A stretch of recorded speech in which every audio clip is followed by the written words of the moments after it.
আজকের ভিডিওটা মাছ দেখিয়েই শুরু করলাম। মাছটা ফ্রিজে ছিল, কালকে বিকেলের দিকে সায়ন ধরে নিয়ে এসছে। প্রথমে তো একটা মাছ নিয়ে এসছে বড় সড়ো, তো সেইটা কেটে বেছে রাখা আছে, আজকে রান্না হবে, তার সাথে এইটাও রান্না করব। তো এটা হচ্ছে বাটকে মাছ, আর এই বাটকে মাছের ওপরটা বেশ কালো কালো হয় দেখতে। আর এখন আমি যেটা করব সেটা হচ্ছে একটু চা বানাবো, কারণ সকাল থেকে এখনো চা খাওয়া হয়নি। দুধটায় প্রচণ্ড ময়লা, আর দুধে কম ময়লা থাকুক কিংবা বেশি, দুধ তো ছেঁকে নিতেই হয়। তো দুধটা আমি জাল করব, তার জন্য প্রথমে ছেঁকে নিচ্ছি। এই যে এবার গ্যাসে বসিয়ে দিলাম, এবার জাল করে নেব, ভালো করেই জাল করব। তবে আর একটা কথা বলি তোমাদেরকে, দই কিন্তু মোষের দুধে ভীষণ ভালো হয়। মানে যত ভালো দই, 1 নম্বর দই যেটা মুখের লেগে থাকার মতো, ওগুলো কিন্তু মোষের দুধেই হয়। আর আমাদের বাড়িতে মোষের দুধের দই পাতলে কেউ খাবে না, কিন্তু দোকান থেকে দই কিনে আনলে সেটা একবারে মানে কি বলবো, সোনা সোনা বলে খাবে। তো বিষয় হচ্ছে এটাই। আর মোষের দুধও কেউ খায় না, সেই কারণে মোষের দুধ নেওয়া হয় না। আর অনেকটা দামও বেশি, প্রায় ডবল গরুর দুধের চাইতেও মোষের দুধের দাম। আমি তো ওদিকে দুধ জাল করছি, আর মা এখানে দেখো বোতল নিয়ে বসেছে। তো আমার ননদের ঘরে এই বোতলগুলো পরিষ্কার করছে। আর এই বোতল না খুব ময়লা হয়, কদিন বাদে বাদে পরিষ্কার না করলে। আমি বললাম একটু বালি আর খবরের কাগজ দিয়ে নাড়াও, দেখো পরিষ্কার হবে। আর সব থেকে ভালো হতো আয়রন পাউডার দিলে, কিন্তু ঘরে আমাদের এখন নেই আয়রন পাউডার।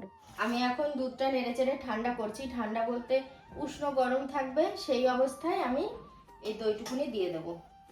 এই যে, তবে এতটা দই না দিলেও হবে, অল্প দিলেও হয়। আর এই দইটা যদি পুরোটা দিয়ে দিই, তাহলে এটা 4 থেকে 5 ঘন্টার মধ্যে দইটা পুরোপুরিভাবে রেডি হয়ে যাবে। আর এই পাত্রটায় আমি প্রথমে দুধটা ঢেলেছিলাম, এটা ছোট তো ভাবলাম এই গামলাটা বড় আছে, এটা একটু নাড়াচাড়া করলে তাড়াতাড়ি দুধটা ঠান্ডা হয়ে যাবে। কারণ আমার অন্য কাজও তো রয়েছে, রান্নাবান্নার দিকে যাব, সকালের আজকে কোনো খাবারই করা হয়নি।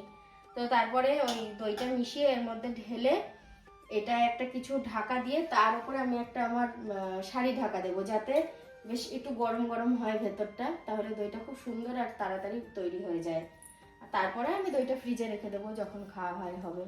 আর তোমার একটা কাজ আছে, আমি মাছ বের করে নেব ফ্রিজ থেকে। আচ্ছা, ফ্রিজটা একটু ভালো করে পরিষ্কার করে দেবো। এই যে মাছগুলো বের করলাম।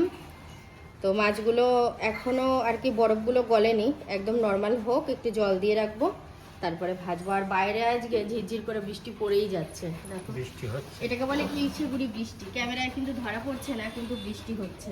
মনের আনন্দে মাছ ভাজি জমিয়ে খাবো বলে এমনকি মাছ ভাজা দিয়ে মুড়িও খেয়েছি। তো আমি জানি যে এটা রুই মাছ।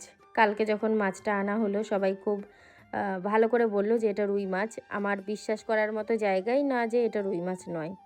আর সত্যি কথা বলতে রুই আর মৃগেল এগুলো না আমি চিনতে পারি না, একই রকম প্রায়, ঠিক বুঝে উঠতে পারি না। কিন্তু চালানি যে রুইটা, ক্যারেটের রুই, সেটা আমি দেখলে বুঝতে পারি। তো যাই হোক, আমি খেয়েছিও, খাওয়ার পরে আমি জানতে পারলাম যে এটা মৃগেল মাছ।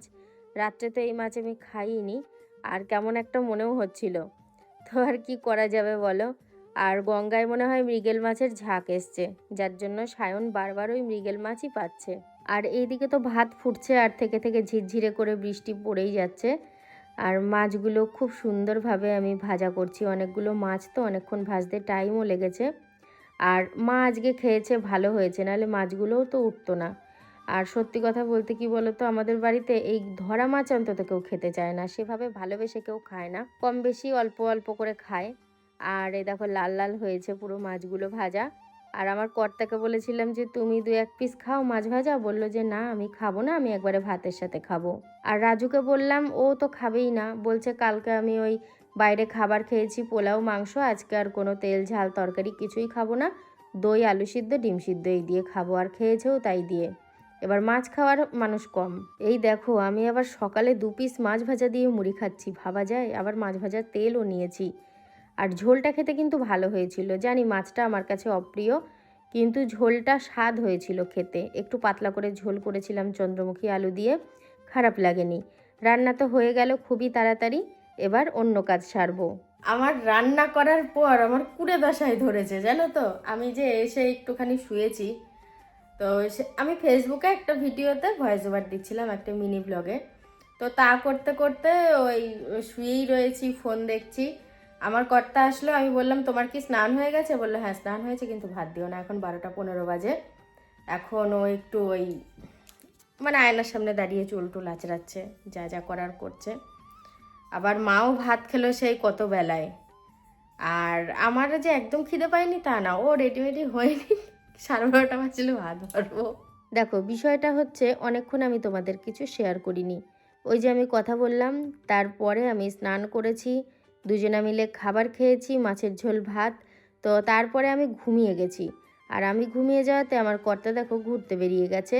তো এখানে একটা ছোটোখাটো পার্ক আছে, আর গঙ্গার ধারেই একদম পার্কটা। চারিদিকের পরিবেশটা বেশ মনোরম, বিকেলবেলায় আসলে ভালো লাগে। তবে আমার খুব আফসোস হচ্ছে, ও একা একা এত জায়গা ঘুরলো। যদি ঘুম থেকে ডাকতো আমি কিন্তু ওর স্কুটির পিছনে ঠিক চেপে পড়তাম।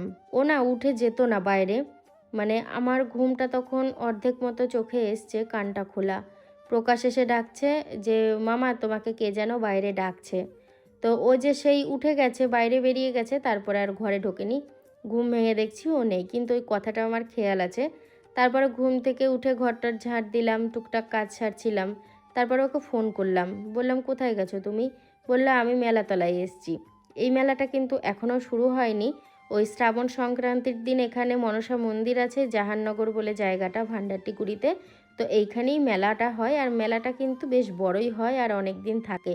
বিশেষ করে এই যে এই কাঠের জিনিসপত্রগুলো, এই দোকানগুলো কিন্তু অনেক দিনই থাকে মেলা শেষ হয়ে যাবার পরেও।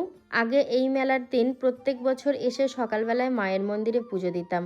প্রচুর প্রচুর লাইন থাকতো, ওই লাইনে দাঁড়িয়েই দিতাম। কিন্তু এই লাস্ট কয়েক বছর ধরে মা আসে পুজো দিতে, আমি আর আসি না। আর আমার ননদও আসে, এই বছরও আসবে। এগুলো হচ্ছে ব্রেক ড্যান্স। আর এখনও পুরোপুরিভাবে সেই সিটগুলো বসায়নি। কি যে ভয় লাগে, ওরে বাপরে বাপরে, সে আর বলার কথা না। মেলায় কত কিছু আসে চাপার মতো, আমি কিছুতেই চাপতে পারি না। ওই দেখেই আনন্দ পাই, কিচ্ছুতে চাপতে পারি না। এখানে না কুমোরটুলিও আছে, কি সুন্দর কত ঠাকুর বানিয়ে রেখেছে দেখো। তবে মনসা ঠাকুরটা বেশি। আগামী পরশু দিন তো মনসা পুজো, আর এই মনসা পুজো উপলক্ষে প্রচুর মনসা ঠাকুর মানে পুরোপুরি রেডি হয়ে গেছে। আবার কোনো ঠাকুর এখনও রেডি হয়নি, তৈরি হবে। তো খুব ভাল লাগছে আমার ঠাকুরগুলো দেখতে। আগে পুজোর আমেজ আসতো আবহাওয়াতে। আবহাওয়া যতদিন ওই কাশফুল, তারপরে নীল আকাশে সাদা মেঘ, এগুলো দেখা না হতো, মনে হতো কি পুজো আসেনি। আর এখন মানে ফোন খুললেই শুধু পুজোর নানান রকম বিজ্ঞাপন, পুজোর গান, আগমনীর গান, এইগুলোতেই মনে হয় যেন পুজো কাছে চলে এসছে। এখন আর ওই আবহাওয়াটা আসে অনেক পরে, পুজোর যে প্রকৃতির একটা মনোরম পরিবেশ সেটা আসে অনেক পরে। কিন্তু মোবাইলে পুজো আমরা অনেক আগেই অনুভব করতে পারি যে পুজো আসছে। কে বলেছে আমার বর একা ঘোরে না? এই তো আমাকে ছাড়া বেশ এই জায়গা ওই জায়গা সেই জায়গা অনেক জায়গায় ঘুরলো। যাক ভালোই লাগলো, ওর বিকেলটা ভালো কাটলো আর আমার ঘুমিয়ে কাটলো। তবে আমি ফোন করার পরে ও বললো কি আমি এক্ষুনি বাড়ি আসছি। তো কিছুক্ষণের মধ্যে বাড়ি চলেও আসবে। এই যে এই মন্দিরটা কিন্তু একদম আমাদের বাড়ির কাছে, কিন্তু আমি এই মন্দিরের ভেতর কখনোই যাইনি। এটা বিপত্তারিণী মায়ের মন্দির, আর এটা হলো মা বিপত্তারিণী। তো খুবই ভালো লাগলো আমার, খুব। আমার বাড়ির একদমই কাছে, এই পাড়া আর ওই পাড়া বললেই চলে। এখানে প্রত্যেক বছর বিপত্তারিণী ব্রত হয় খুব ভালোভাবে, তাছাড়াও পুজো হয় সব সময়। আর এই যে আমার কর্তা বাড়িতে এসেই ক্যামেরাটা অন করছে। বিকেলে আবার চা করব। আমি আনতে যাচ্ছিলাম চা চিনির কৌটো, বললো কি দাঁড়াও আমি ঘরে যাব, আমি এনে দিই। আর হেল্প করে। কালকে এই কথাটা আলোচনা হচ্ছিল, আমরা যখন আসছিলাম রাজু, আমি, তারপরে দুই মা, তো নিজেরাই আলোচনা করছিল। আমার মাই বলছিল কেন আপনার ছেলে যে জলের বোতল ভরে, এই নিয়ে আর কি হাসাহাসি কথা। মা বলছে শুধু জলের বোতল ভরে না, আরও আমার ছেলে কাজ করে দেয়। তো সত্যি তাই, ও আমাকে হেল্প করে দেয় কিছু কিছু সময়ে। সেই চা নিয়ে আমি আর মা বসেছি বিকালবেলা, এখন প্রায় সন্ধে লাগিয়ে ফেললাম, মানে চা তো খাওয়া হয়ে গেছে, দুজনে গল্প করছিলাম। গল্প করতে করতে দিয়ে আমি দেখলাম না এবার উঠতে হবে।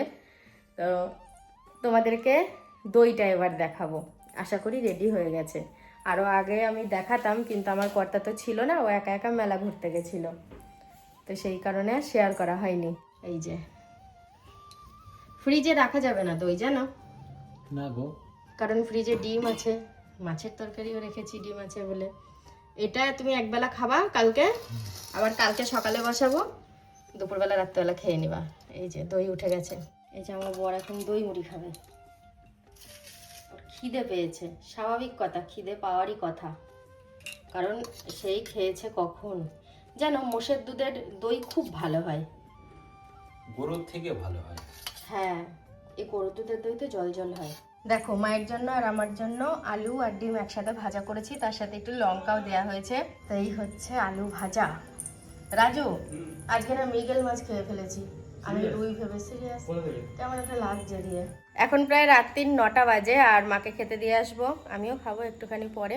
আজকে আমার খিদে পেয়ে গেছিলো, এবার ও তো দুটো মুড়ি টুড়ি খেয়েছে, আমি আর কিছু খাইনি জানো তো। দিয়ে খিদে পেয়ে গেছে, মাকে ভাত দিলাম, দিয়ে তারপরে মনে হলো আমিও দুটো খেয়ে নিই। ওই আলু ভাজার গামলাতেই কটা ভাত নিয়ে খেয়ে নিলাম, ব্যাস মিটে গেল। আর এখন একটা কাজ করব, আলমারি থেকে একটা সাদা শাড়ি বের করব। তো সোহিনী কালকে ওই সোমবার পালন করবে, কালকে তো শ্রাবণ মাসের শেষ সোমবার, তো আমাকে বলল তোমার থেকে একটা সাদা শাড়ি নেব। এবার ও আসুক, দেখুক কোনটা নেবে, কারণ বেশ কয়েকটাই তো আছে, তো যেটা পছন্দ হবে নেবে। ও আসুক, তারপর আলমারি থেকে বের করব। আর এখন রাত্রির বাজে পুরো 9:30। আর বন্ধুরা, আজকের মতো ভিডিওটা আমি এখানেই শেষ করে দিলাম। কালকে সকালবেলায় আবার পঞ্চমী পুজো হবে, একটু তাড়াতাড়ি ওঠার চেষ্টা করব। তারপরে আবার আমাদের বাড়িও যাওয়া আছে, তার জন্য তাড়াতাড়ি উঠতে হবে না এখান থেকে এইখানে, কিন্তু ভোরবেলা পুজো আছে তো চেষ্টা করব তাড়াতাড়ি ওঠার। তো চলো আজকের মতো টাটা, দেখা হচ্ছে আবার কালকে থেকে।